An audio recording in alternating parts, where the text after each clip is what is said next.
Shalom bagi saudara sekalian, marilah kita mempersiapkan hati dan pikiran kita untuk menyambut firman Tuhan. Kita berdoa. Damai sejahtera Allah yang melampaui segala akal, itulah yang memelihara hati dan pikiranmu di dalam Kristus Yesus Tuhan kita. Amin. Saudara yang terkasih, firman Tuhan sebagai khotbah di minggu ke-17 setelah Trinitatis di tanggal 26 September tahun 2021 diambil dari Filemon pasal yang pertama ayat yang ke-8 hingga ayat yang ke-17. Beginilah firman Tuhan. Karena itu, sekalipun di dalam Kristus aku mempunyai kebebasan penuh untuk memerintahkan kepadamu apa yang harus engkau lakukan, tetapi mengingat kasih-Mu itu, lebih baik aku memintanya daripadamu. Aku, Paulus yang sudah menjadi tua, lagi pula sekarang dipenjarakan karena Kristus Yesus, mengajukan permintaan kepadamu mengenai anakku yang kudapat selagi aku dalam penjara, yakni Onesimus. Dahulu memang dia tidak berguna bagimu, tetapi sekarang sangat berguna baik bagimu maupun bagiku. Dia kusuruh kembali kepadamu. Dia yaitu buah hatiku. Sebenarnya aku mau menahan dia di sini sebagai gantimu untuk melayani aku selama aku dipenjarakan karena Injil. Tetapi tanpa persetujuanmu, aku tidak mau berbuat sesuatu, supaya yang baik itu jangan engkau lakukan seolah-olah dengan paksa, melainkan dengan sukarela. Sebab mungkin karena itulah dia dipisahkan sejenak daripadamu, supaya engkau dapat menerimanya untuk selama-lamanya, bukan lagi sebagai hamba, melainkan lebih daripada hamba, yaitu sebagai saudara yang kekasih. Bagiku sudah demikian, apalagi bagimu, baik secara manusia maupun di dalam Tuhan. Kalau engkau menganggap aku temanmu seiman, terimalah dia seperti aku sendiri. Demikian pembacaan firman Tuhan untuk ibadah minggu tanggal 26 September di tahun 2021. Dan yang menjadi tema dalam ibadah minggu kita adalah hidup sebagai keluarga Allah. Saudara yang terkasih, pernahkah saudara merasa sakit hati dengan seseorang yang selama ini engkau anggap sebagai saudara? Mungkin dia adalah salah satu dari anggota keluarga, atau mungkin rekan kerjamu, atau mungkin juga rekan satu gereja, rekan satu sepelayanan, atau sahabat karibmu yang selama ini sangat dekat denganmu. Bagi sebagian orang, rasa sakit hati itu memang sulit untuk dihilangkan. Akibatnya, perselisihan yang terjadi bisa saja berubah menjadi sebuah permusuhan yang tiada berakhir, yang dipenuhi dengan dendam yang membara, sehingga apapun yang terjadi, maka kata maaf menjadi sesuatu yang sangat sulit untuk terucap. Namun sebagai orang Kristen, kita harus jujur menjawab, apakah cara demikian solusi yang paling tepat? Tentu saja tidak. Amarah dan dendam haruslah kita hilangkan dan digantikan dengan pendamaian sebagaimana yang dikehendaki oleh Tuhan Yesus Kristus bagi kita. Jemaat yang dikasihi Kristus, firman Tuhan dalam ibadah minggu saat ini mengisahkan tentang betapa perlunya pendamaian dalam kehidupan orang percaya yang disebut sebagai keluarga Allah yang saling mengasihi. Lebih lanjut, kita perlu memahami apa yang disampaikan Rasul Paulus dalam suratnya kepada Filemon. Saudara terkasih, surat Filemon merupakan surat Rasul Paulus yang bersifat pribadi, yang ia tujukan kepada Filemon. Filemon adalah seorang yang terkemuka, seorang yang kaya raya di kota Kolose. Filemon pada awalnya bukanlah seorang Kristen, Namun sejak perjumpaannya dengan Rasul Paulus yang membimbingnya sebagai anak didiknya, maka saat itu Filemon menjadi seorang Kristen yang sungguh-sungguh, bahkan menjadi rekan sekerja Rasul Paulus. Sejak itu, Filemon menganggap Rasul Paulus sebagai bapa rohaninya, yang tentunya Filemon pasti sangat menghormati Rasul Paulus. Sebagai orang yang kaya raya, Filemon saat itu memiliki jumlah banyak orang yang dipekerjakan di rumahnya. Salah satunya hamba yang bekerjakan namanya Onesimus. Namun suatu ketika Onesimus melakukan kesalahan. Ia mencuri, lalu kemudian melarikan diri. Dalam pelariannya, Onesimus berjumpa dengan Rasul Paulus. Dan setelah ia menerima pengajaran Paulus, Onesimus akhirnya bertobat. Ia menjadi seorang yang percaya kepada Tuhan Yesus. Bahkan ia banyak membantu dan melayani Paulus, sekalipun saat itu Paulus dalam penjara. Saudara terkasih, dalam surat Filemon ini dijelaskan bagaimana keinginan Rasul Paulus yang hendak mengembalikan Onesimus kepada Filemon, namun bukan menjadi seorang budak, melainkan menjadi seorang saudara di dalam Kristus. Rasul Paulus sebagai guru dari Filemon sebenarnya memiliki hak untuk memerintahkan agar Filemon menuruti perintah Paulus. Namun Paulus tidak menggunakan kuasa yang demikian.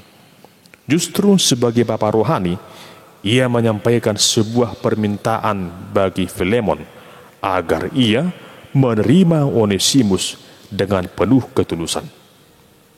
Jika dilihat dari kesalahan yang diperbuat oleh Onesimus, memang sesuai dengan hukum Romawi yang berlaku saat itu, Onesimus dapat dijerat dengan hukuman mati.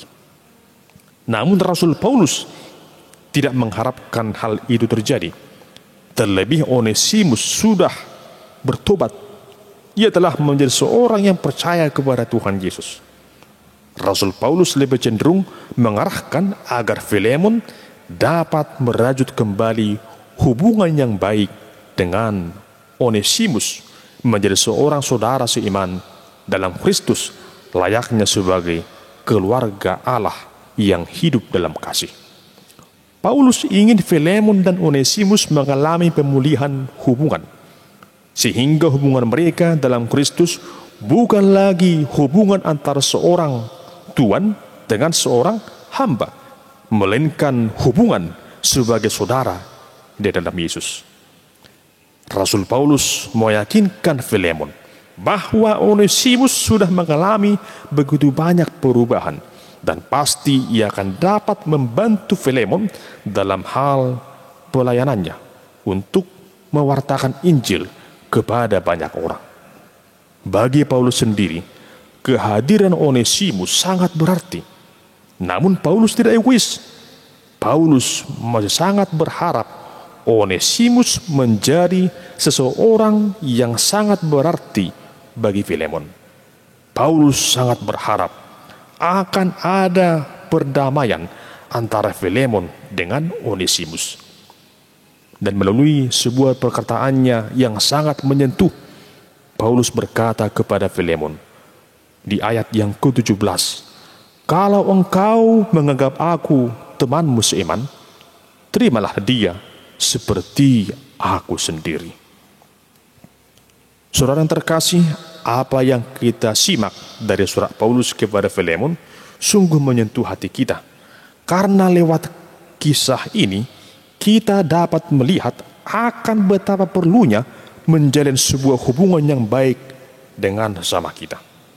Kita tidak dapat memungkiri bahwa kita sering diperhadapkan dengan persoalan yang ada hubungannya dengan masalah hati, masalah perasaan dengan orang lain.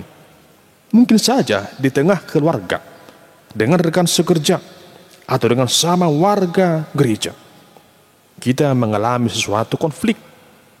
Bisa saja selama ini kita telah menjalin suatu hubungan yang amat baik, namun karena suatu permasalahan, akibatnya hubungan itu menjadi renggang.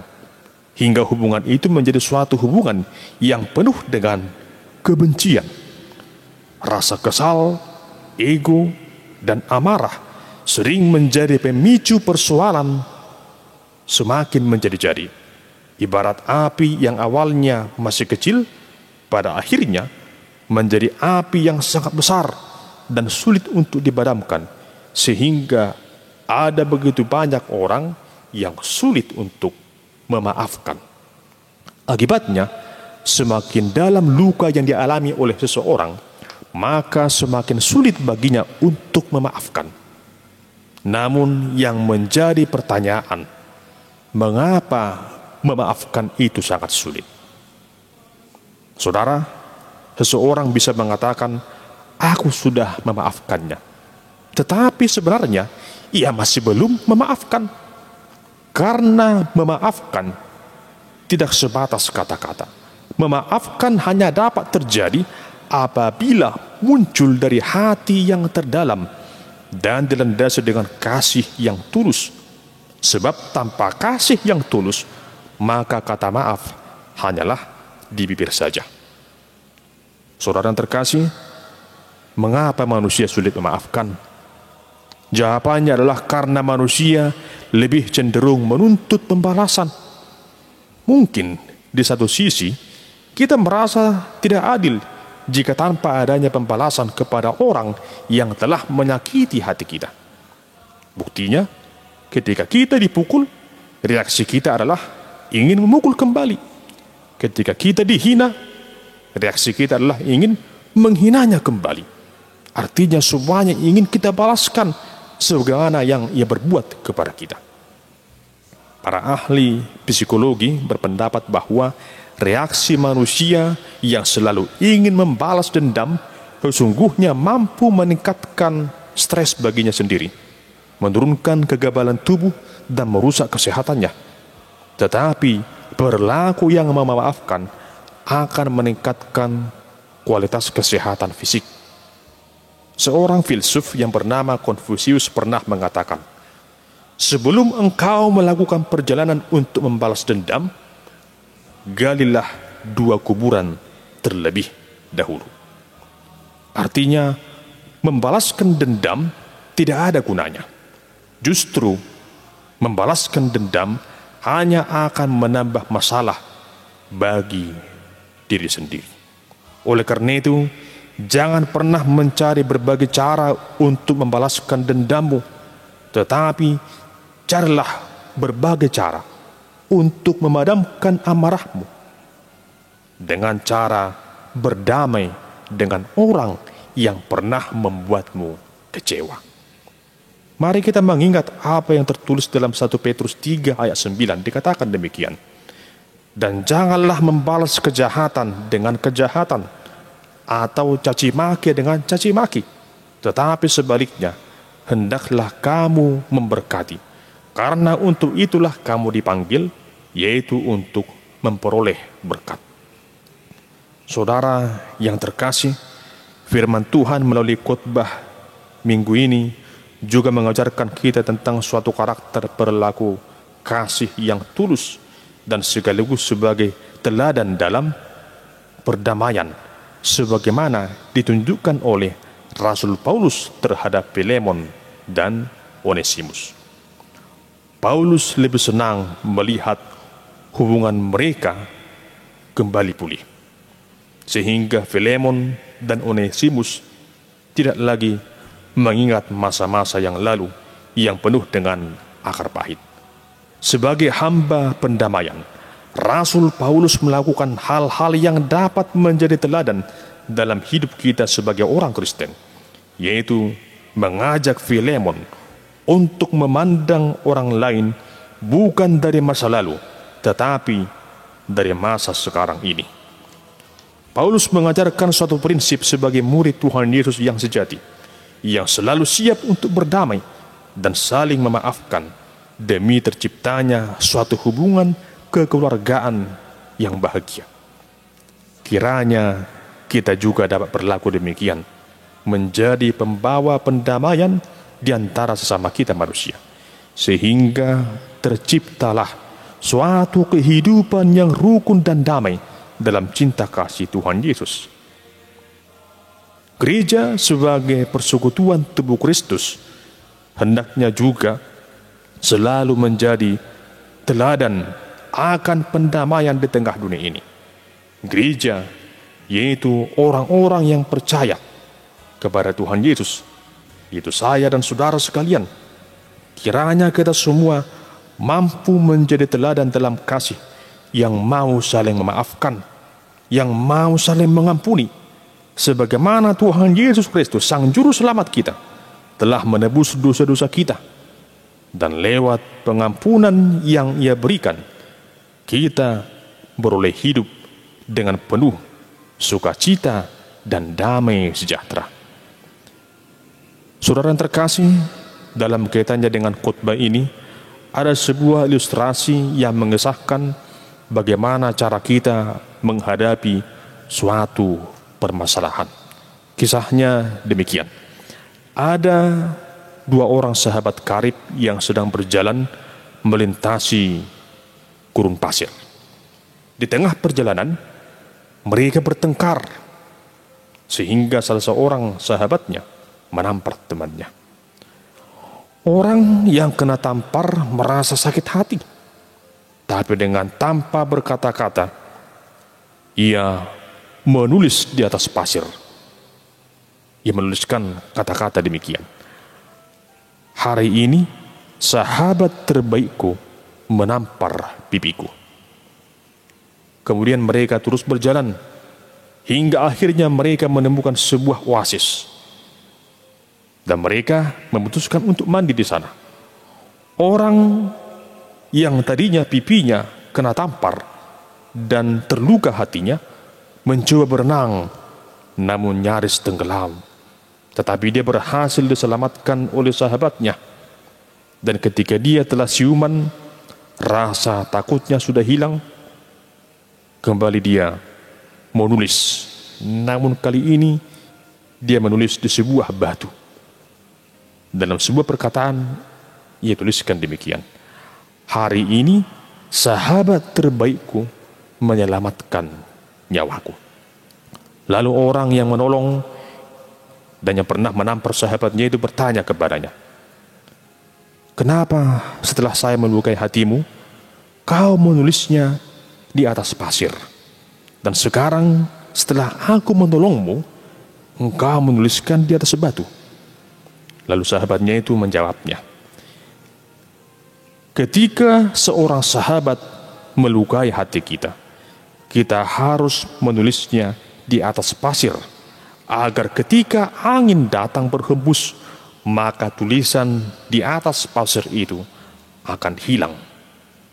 Namun ketika seseorang berbuat hal yang baik bagi kita, maka kita harus memahatnya di atas batu, yaitu di hati kita, agar tak satu pun yang dapat melenyapkannya, menghilangkan segala kebaikan yang pernah ia berbuat bagi kita." Saudara yang terkasih, kisah itu mengajarkan kita bahwa dalam hidup ini ada kalanya kita dan orang-orang yang sangat dekat dengan kita suatu ketika berada dalam situasi yang sulit, yang kadang menyebabkan kita mengatakan atau melakukan hal-hal yang menyakiti antara yang satu dengan yang lain. Yang awalnya kita sangat dekat, namun tiba-tiba kita menjadi sangat jauh. Oleh karena itu, sebelum kita menyesal di kemudian hari, cobalah untuk saling memaafkan dan melupakan segala hal-hal yang menyakitkan yang terjadi di masa lalu. Saudara terkasih, lewat kisah Filemon dan Onesimus yang kita baca hari ini, kita diingatkan untuk saling menerima antara yang satu dengan yang lain. Kita diingatkan bahwa kita semua adalah sama di hadapan Tuhan. Kita adalah saudara di dalam Tuhan. Dan jika ada masalah atau perselisihan, tentunya harus diselesaikan secara damai dan sesuai dengan firman Tuhan dalam Efesus 5 ayat 2 yang mengatakan, dan hiduplah di dalam kasih sebagaimana Kristus Yesus juga telah mengasihi kamu dan telah menyerahkan dirinya untuk kita sebagai persembahan dan korban yang harum bagi Allah. Oleh karena itu, saudara yang terkasih, selamat menjalani kehidupan yang penuh dengan damai, saling mengampuni, saling menerima, saling memaafkan, saling menguatkan, saling menopang antara yang satu dengan yang lain. Lupakan segala masa lalu, lupakanlah segala akar pahit dalam kehidupan ini, dan jalanilah kehidupan ini bersama dengan semua orang sebagai bahagian dari keluarga Allah yang hidup saling mengasihi. Amin. Kita berdoa. Ya Tuhan Allah yang Maha Kuasa, kami bersyukur atas firman yang kami dengarkan saat ini, mengingatkan kami untuk hidup sebagai bahagian dari keluarga Allah yang sungguh saling mengasihi. Tuntunlah kami Tuhan lewat Roh-Mu yang kudus, agar kami mampu saling memaafkan, saling mengampuni, dan saling menopang antara yang satu dengan yang lain. Biarlah Tuhan segala hal yang baik selalu kami ingat dalam hidup ini, dan segala yang kurang baik kami lupakan, sehingga sungguh-sungguh kasih Kristus itu terpatri dalam kehidupan kami sebagai orang-orang yang sungguh percaya kepada Tuhan Yesus. Dimuliakan nama-Mu ya Tuhan, dulu kekal sampai selama-lamanya. Amin.